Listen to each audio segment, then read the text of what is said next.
Hey, welcome back to the channel, and today we finally have some mods for the Uncanny X-Men machine. We're going to get to those, but I also want to remind everybody that next weekend in Frisco, Texas is the Texas Pinball Festival. I've been going since the very first one. They're amazing, so if you are in town or want to make a last-minute trip to Texas, definitely come by and check it out. I'll be there covering the show.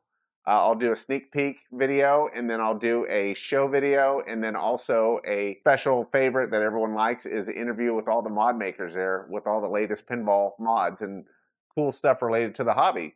So stay tuned for that. So let's get on to today's video.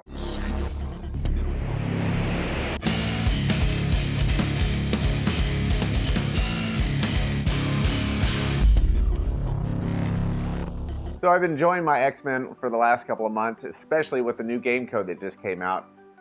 Big improvement. So I got in the mail today some mods from Rocket City Pinball, and we're going to put them on. I've got a start button, I've got the X-Men Jet mod, and also the Danger Room Pylon mod, I guess you could call it. So let's check it out. So the first mod is the X-Men plane, and it also has this cool like cloud of snow taking off from its launch pad. So the kit comes with a launch pad plastic that replaces the factory plastic, and also a 44 bulb that's in red that has a extension lead on it to connect up. So the jet, the cockpit lights up, and also the little engines light up. So he's got tiny little LEDs in here. So that'll be really cool to check out once it's installed in the game. So next up is the Danger Room mod, and these dress up all your metal standoffs that are in the Danger Room and also by the shooter lane. So these will be cool. So it comes with all new hardware, washers, and screws. And the last thing from them is a lighted start button. So you pop out your factory button that says start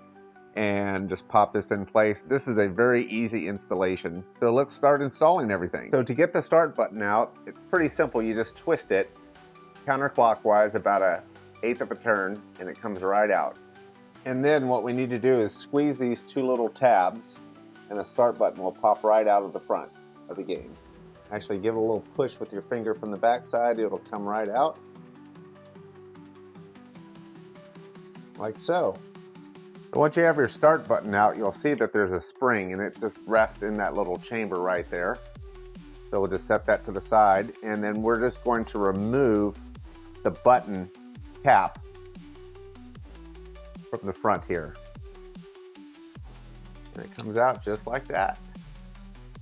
We don't need this piece anymore. You can set that aside inside your game, and this will just click right on top of it like that. And now we just reinstall back into the game, and we're done. Don't forget your spring goes right in the side, the two little fingers right here. And remember, the little fingers go up and down, so if you want to orientate the button to how you want it, I'm going to do it about like that. Just slide it back in its housing.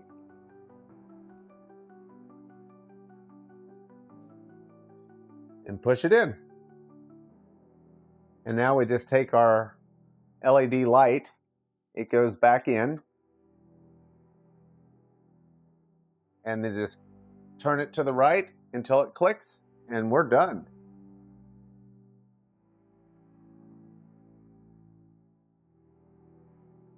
So on the X-Jet, the first thing we're going to do is remove these two screws, and we're actually not going to need these two screws after we're done with the mod. This comes off with a Phillips screwdriver. One thing I forgot to mention, you probably want to go ahead and power off the game because we're going to be dealing with a LED bulb that we need to swap out. So we need to loosen these two screws. Set those to the side, and this will come out. Now we do have a flasher board attached right here, so we want to go ahead and remove it. It's just a Phillips head screw. And hang on to these screws, these three screws right here. We're going to need those for reinstallation. Now we need to get the light board out of this plastic area. Now you'll see that there's a square cutout, and it's just big enough for this light board to go through. Push it through. Now we're going to remove these two standoffs. We need to reuse these. If you can't get them loose by holding it, use a 1/4 inch drive. Like so. loosen them up. And there is a washer right here, so be careful that it doesn't go flying when you take this thing apart. We'll do the same thing to the last one.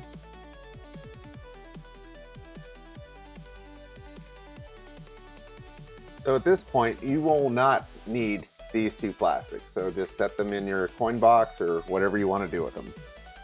Now inside the kit, we have our new plastic, which is, I opted for the concrete color. He actually has another color that kind of matches the game theme, kind of a purple hue. Looks pretty cool, but I went with concrete. And this is a new red LED with an extension to light the X-plane. So we want to move this light board out of the way. And we want to get access to this red LED. It's a little bit tight, but just give it a quarter turn. And some needle nose will get it right out of there. And set this aside. You will not need this either. We're going to install this guy right here, and this could be a little tricky. I've seen some cool tools that actually grab onto the bulb itself to help with installation, but I think I can get it in with these pliers here.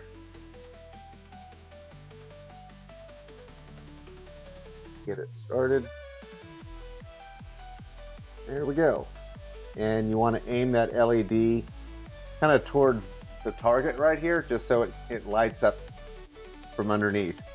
So now we're going to prep our concrete plastic piece. So we're going to go ahead and put our hex spacers back on here. Don't forget the washer.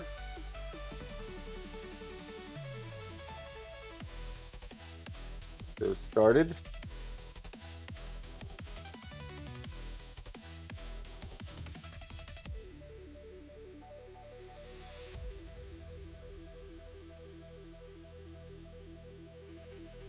You want these fairly tight, but not overly tight.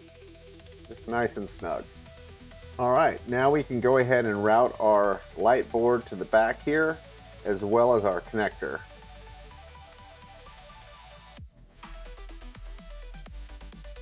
Go ahead and put our plastic back on.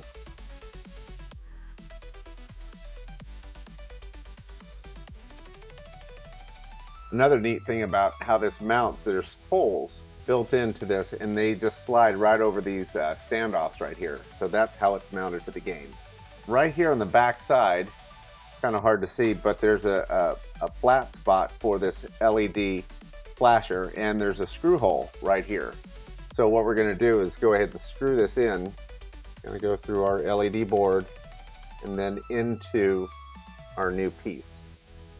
Now, for stability and ease of installation, it might be possible to kind of rest it on one of these posts to keep it from spinning around so much.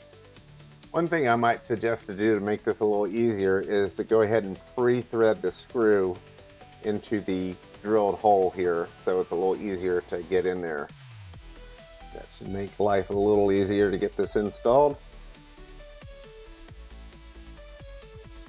Not gonna lie, that was a little bit of a pain. And now we can go ahead and connect up our cable for the X-Jet. It only goes in one way. And then we're going to tuck our cabling behind the plastic here. And there's a little indentation for the wires to slide down and not be in the way. But I want to go ahead and get a lot of this started. And then we're going to lock down our plastic here. We'll go ahead and tighten that up.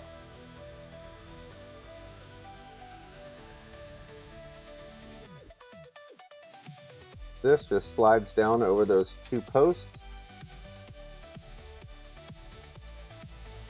And this will sit right on top.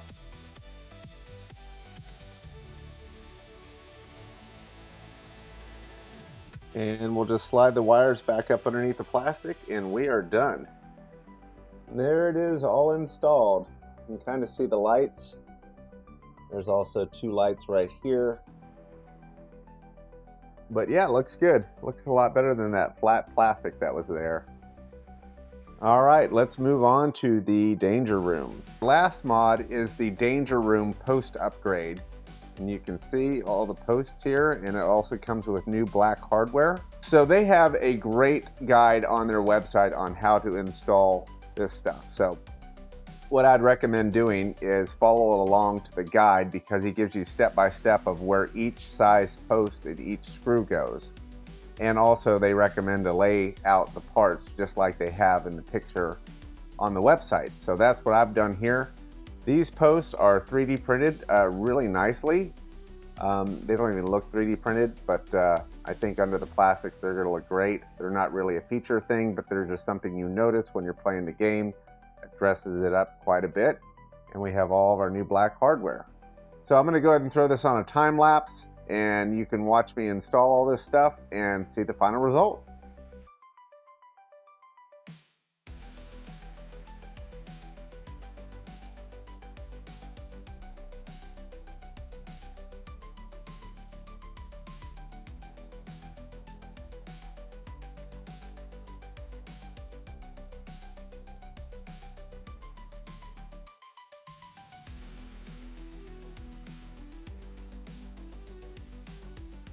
So I'm liking the way these mods are looking. It helps dress up the game, which I think needs a little extra pizzazz. All my games have mods. Some people aren't mod people. I appreciate that. I am a mod person. I like mods, so I'm hoping that there'll be some new mods coming after this that I can get, maybe some buildings or scenery or something like that. That would be really cool for the future. So stay tuned to the channel. I'll be covering Texas Pinball Festival next weekend. Also in the works, I have a really cool Texas Pinball song that I whipped up. It'll be really fun, so stay tuned to the channel for that. And until then, keep flipping.